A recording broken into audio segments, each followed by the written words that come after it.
Welcome back. President Trump among the first to welcome home 3 men held prisoner in North Korea. The release is being called a good faith gesture ahead of next month's summit in Singapore between the president and North Korean leader Kim Jong Un. Now, President Trump is following through this week on another campaign promise, getting rid of the Iran nuclear deal. The fact is, this was a horrible, one-sided deal that should have never, ever been made. It didn't bring calm, it didn't bring peace, and it never will. French President Macron and German Chancellor Merkel mounted an aggressive pressure campaign to convince President Trump to stay in the deal, but it was another U.S. ally, Israel, that won that argument. And here to discuss these developments and help us get a better understanding of these complicated relationships is Dr. Robert Hazan, the chair of the Political Science Department at Metropolitan State University of Denver. Always a pleasure to have you here. It's a pleasure to be here. President Trump said this was always a bad deal. Was it so bad? I had some reservations with the deal, but I thought overall it was not as bad as this administration claimed it to be. And naturally, candidate Trump, then and now President Trump, has that, and his team of foreign policy experts, as it is really, had claimed that this was a terrible deal, that it was very hard to build anything constructive, productive on the basis of the deal. And now time will show the repeal of this deal, whether it could be replaced with something that is better for the Iranian people, the American people, the region, the world.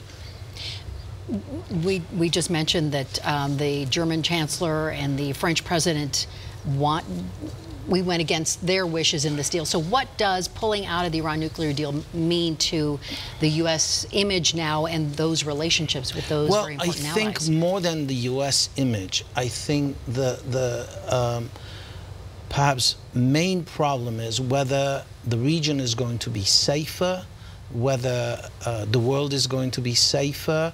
And the claim by President Trump is that, yes, it will.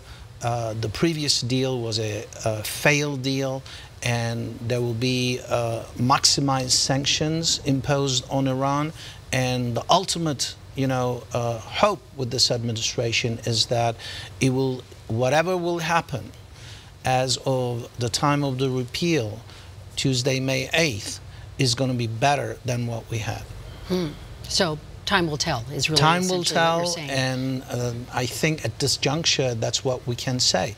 Now, in regards to the French President Macron and the German Chancellor Merkel, they're extremely concerned, and they're not the only ones. There are a lot of countries that are very much concerned in the community of nations. But Israel, as you mentioned, Prime Minister Netanyahu has said this is about time. It had to be done. All right, let's switch and let's talk about North Korea right now. Are you surprised that the president will be meeting with Kim Jong Un? I'm terribly surprised. I mean, I'm even a bit skeptical in terms of what that means. Here is a country that has been an adamant,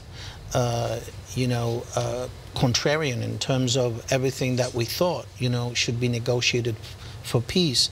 The North Korean, leader Kim Jong Un has been saying, no, we've got to have these intercontinental ballistic missiles tested. We've got to have, nuclear armaments and all that. So suddenly there's a tremendous shift. So again, pretty much like the other case, we hope that this is going to lead to something constructive, productive. But the great news is that the American hostages have been released, that there is perhaps, a greater chance for peace, because that is seen as a good faith effort, right, to release those 3 men? Absolutely. That's a great effort, and I think that, contrary to the rebuttals between President Trump and the North Korean president, this is great. And it all started with the Olympics, which was wonderful, when the North Korean and South Korean athletes could really walk together through the ceremony. And very quickly, before we let you go, can the North Koreans be trusted, though? Because I think, as Time you will said, show. you're skeptical as well. I'm, as the repeal of the nuclear deal, we will see. Time will show, and on both with Iran and North Korea, we hope that peace will prevail. Absolutely. All right. Thank you, Dr. Hassan. Thank you very Appreciate much. you Thank you for here. inviting me. Back in a moment.